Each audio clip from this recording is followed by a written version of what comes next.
So it will open Geometrix and it will open Microsoft Excel. Okay, I have two applications running. Kaning below, this is the Geometrix. Kaning above, this is your Excel. Okay? May klase. Hindi na ko takahide under the table. Mga naog na to, sir. Okay, familiar naman to sa Excel, di ba? Kanina lang Geometrix sa Obos. So kanina sa Obos, font size ni sa instruction. Click na ko na yun. Already gamitan na niya. Kanina siya, this is to dock your Geometrix. So right now, it's docked here at the bottom. You can dock it on top. Or you can dock it, you can undock this and you can have this floating around. No? You can also bring it here. Di ba wala ka duha ka buok screen. You can dock this button. Depende. Na? Now, na instances for example, i-click na ko ng button. Pag-click na ko ng print tiles, na yung magawas na window. Diba? Diba ganyan?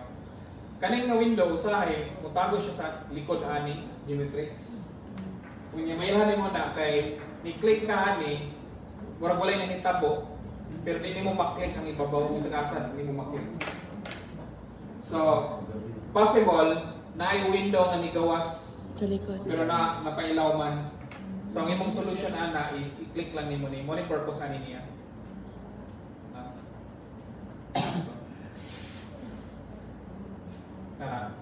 So, mo ni purpose ano niya para ma-show lang tong window na. Okay? So, for example, hindi na ako makita ang rentals. Pwede na nyo i-drag ng Excel this taas na potol mo din makita ang worksheets. Sino? Wala din.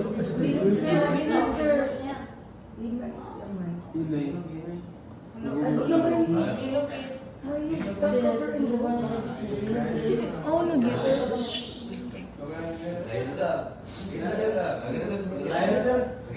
So, okay na yun, sir. Naanad na. Padayon na, sir. Hashtag Ako new sa ipin, normal. kasi mo ko sa dati takabante ba? Wala pa naman, sir. Excel sa lang, sir. Hashtag new normal. Mag-gymit, ah.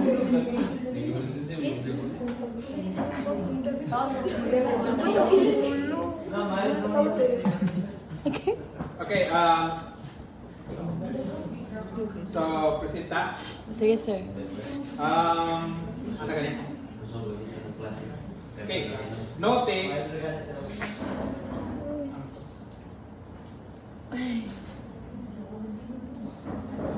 Dili makita ni mong time. Sa training, musaka siya. No? So, bisag mabot kag 2 hours o 5 hours, magtrabaho ani, way problema. Mo yung purpose sa training. Sa testing, 50 minutes na siya mag-start. Kaubos. So kung mo zero siya, automatic mo submit, finish or unfinish. Okay? Hindi mo control game. System ang panana. Okay? Now, sa Obos, na overview. Ang overview is, mura na siya story about aning kaning spreadsheet. Pero, you're racing with time, manggod. Personally, ako, nag-take ang exam ani, wala na ako nibasa sa overview. Dito na ako. You can save time, so don't read overview. Na? Dili sa gilid na kayo makita project 1 out of 7, meaning there's total of 7 projects na ani. Na? Pero tsamba-tsamba lang na, kaya basta kataba ni mo, 6 lang iya ha. No? 7 na yun. Niya 7. Pero total mo yun siya 35 items. So, ang possible na sa isa ka project, posible mo daghan ang iyang task. No? Gamay ra siya project pero mudaghan ang task sa isa ka project. Inana siya. Kung mabot gani nag 8 ka project ang imuha, possible mo gamay ko imong task. Ana siya. Personally, makulbaan ko kung gamay ang task. Meaning, mas dako og points ang isa ka task. No? So, manay bantayan na to. So, for example, currently, nata sa project 1. Kaning project 1, na siya total of 5 tasks. So, kasi ang katapad nimo 3 tasks lang iya, 8 tasks lang iya. Pero ay nagtanong sa katapad nimo, kay lahigid mo papel, lahigid mo screen. No? Malibog yun mo anak ka ng save your own skin. Yun yung practice din. No? So, i-click na ko yung task 1. Nara instruction niya. Import the comma delimited file located in the spreadsheet, so on so on. If wala ka kasabot kung sa iyang pasabot, na help button dali ka. So, i-click na ko ni. And na siya step by step kung saan. Ay, ginoo. Sa 5 na, Ay, nasa sa 5 na. Click the data tab and so on. Diba? At least i-familiarize niyo yourself ninyo. Kaning help nga button, naroon sa training. Di ba, sa testing, wala na training mode. Ang gano. Eh, Sa actual nga exam, wala ko training button. dapat na, sir. Ang naalangin sa during exam is prayer. Okay, let's proceed. Asa mo na? So, import the comma delimited file. Ang comma delimited file mo ng CSV. Ang familiar naman yung CSV. And it's located in Geometrix Templates folder. Kaning Geometrix Templates folder, naagi na siya always dire sa documents. No? Kung pagkitaon ninyo, naragi na siya dire sa documents. Yan na Geometrix Templates. Ka-follow? So, ano ito dire kung sa ito yung niya, mag-import of data.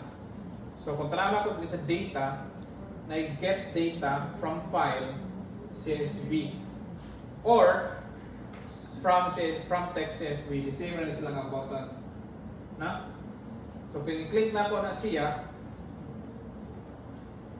ma-open ang dialog box. Pagkitaon mo sa documents, kay base na naka sa videos ba niya, maratol ka, matong Geometrix folder na, nayayay na. So, add to ka sa documents, Geometrix templates, double click, and imong file. Now, accessories, sa tingnan niya? Accessories.csv. This is CSV. Saan pakailan ng CSV niya siya? Ano ko ba tang, sir? Nara. You can see it. It's a comma delimited file. So, CSV. Then import. Na box na magawas. This is an example of ang Geometrix kasi matabunan ng button sa obos. Kita niya. Inani siya ni gawas kanina. So, basta maraton. Di mo lang siya i-click ng load to. Copy ba doon? Narang import data. Ingon siya, add. Magwawa na import. Add the import to the data model and accept all other default. So, i-click daw na ko ni add the data to the data model. Click na ko na.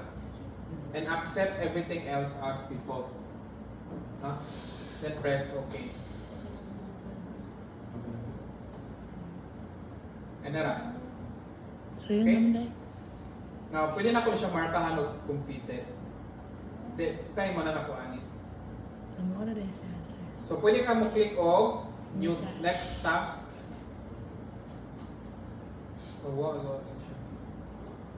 Or pwede ko ka mo click o previous task. Or, pwede ka mo click dito sa task 2.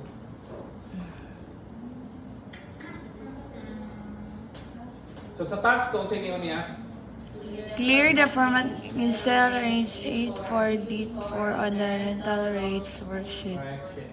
Okay. Pagbantay po dahil mo, ani, i-undock mo siguro na ako na siya because it's ano po ang wala-wala. So clear the formatting and cells range A4D4 in rentals rates worksheet. Importante nga magbantay mo kung unsang worksheet ang inyong gitrabahoan. Okay, for example, morning rentals rates, di ba? Tuyoan na ba na sa exam nga ang rentals, ang duha ka worksheets the same og dagway, pero lahi og data. So, pwede nimo ma-clear ang formatting pero kasi naka sa pikas na worksheet. No? Ano yung bantayan ninyo? So, rentals rates worksheet. This is correct. Kunya, ang instruction is A4D4. A4D4 is kaning A4, no? Padong D4. Kunya, imo lang i-clear formatting. Clear formats. Kaning clear na button, it's found here sa home. Ako na full screen. Clear formats. Kung imo siyang i-clear contents, mawala ang iyang text. Kung i-clear formats nimo, wala siya yung formats. Now, you can click and drag or i-type nimo ng A4, B4. Dili nimo siya i-type kani name box. A4 total doc B4. Then enter and nara siya. Again, select ako here. A4 total doc B4. No? So I can clear formats. Mark completed. Now, kaning mark completed o mark for review, this is your visual guide. Wala na siya timbang sa score. No? Kung gi-mark for review nimo unya it turns out correct siya. Kung di-mark for review nimo and it turns wrong answer, it will be wrong. Di siya mag-matter.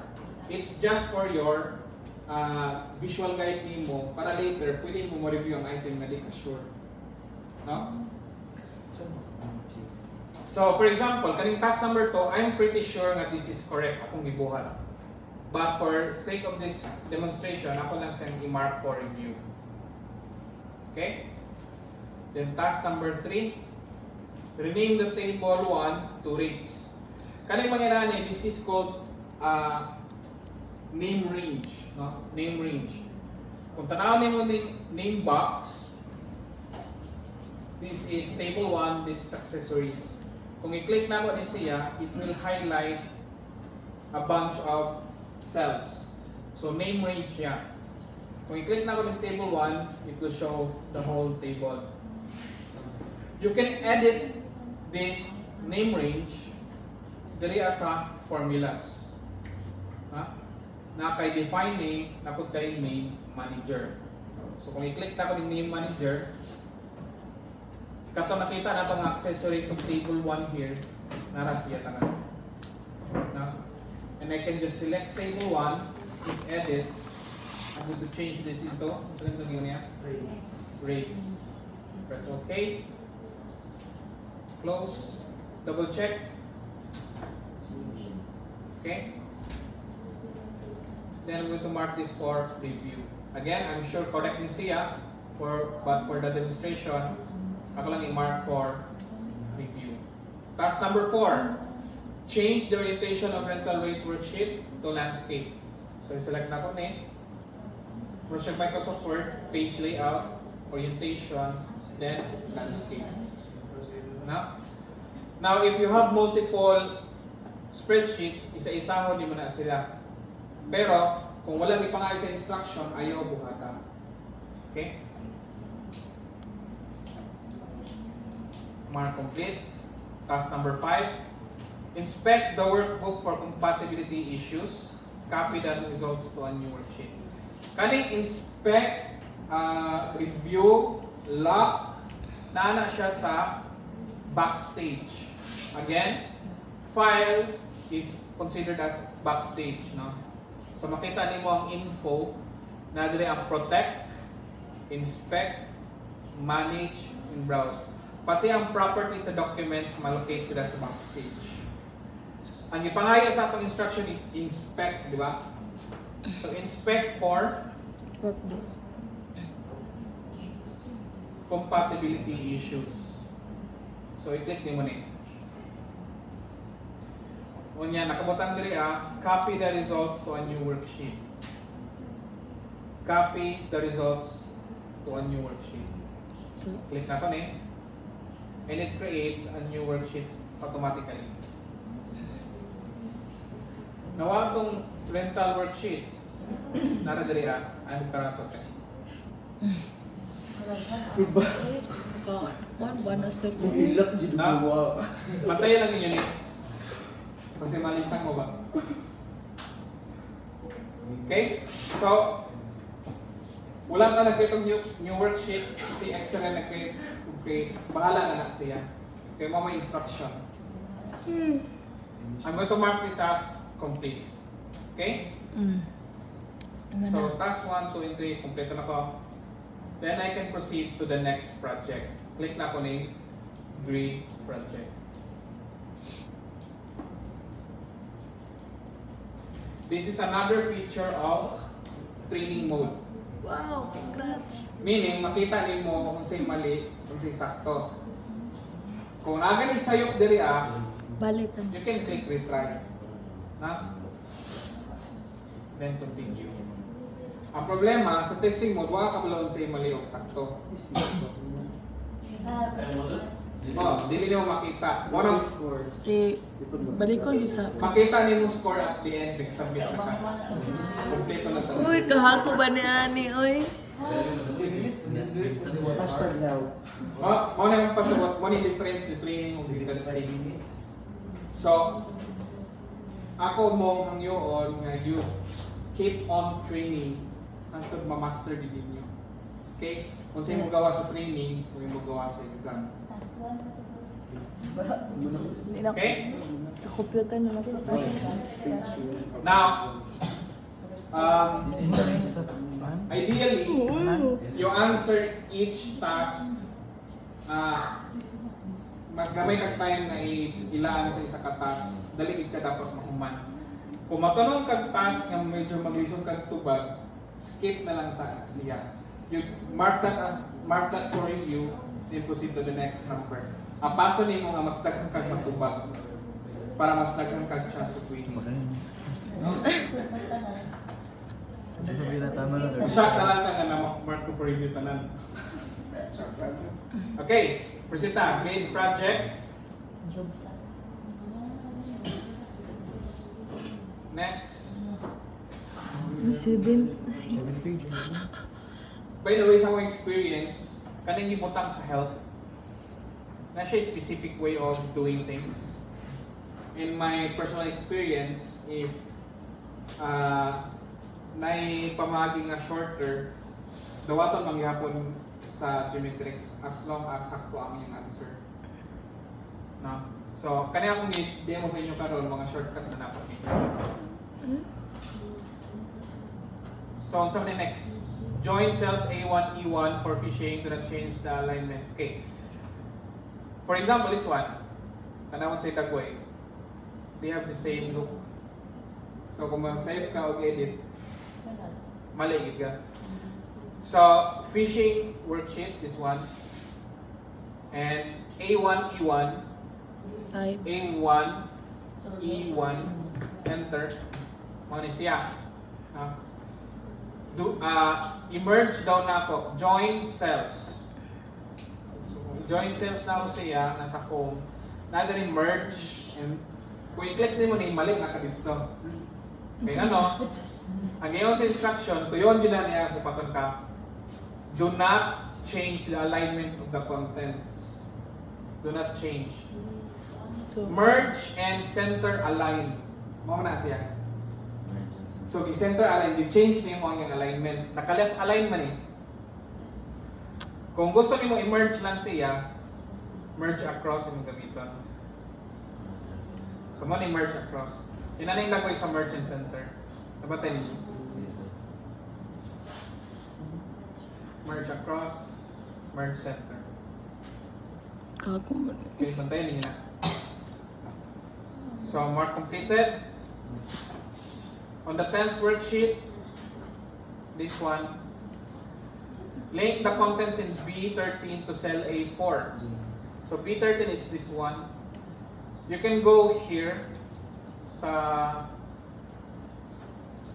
click ninyo na then insert dion link. Pero actually, daghan kay options if you right click here. Nanay link. Kasagaling nga pangitaan mo sa taas na diri sa right click. Pwede po nimo timano ng shortcut aning link. Sa shortcut. Control K. Control K, gawas ni siya. Okay? So, sa to niya, i-link down nimo cell A4. So,